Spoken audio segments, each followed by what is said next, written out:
This is some work by one of my favorite artists.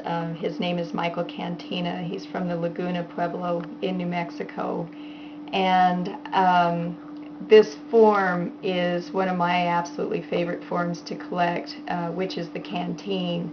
I've always had a special love for utilitarian type forms in the artwork, whether it's in baskets or in pottery.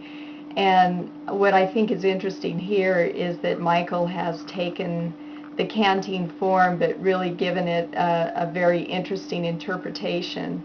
And what he's drawing from here, and what I think is very interesting with Michael's work, is that he likes looking at ancestral Puebloan forms, whether they're Hopi or Mimbres or from Chaco Canyon, and drawing that into his own work. And this particular form is taking the Katsina figures from Hopi. This figure right here is known as the early morning Kachina, some also referred to as a morning singer. This particular Kachina has a beautiful song, and so it's a favorite during especially the dances where the Kachinas are going home. This one here is a long hair Kachina, and over here is the Katsinmana. This is the female that often will accompany other Katsina figures.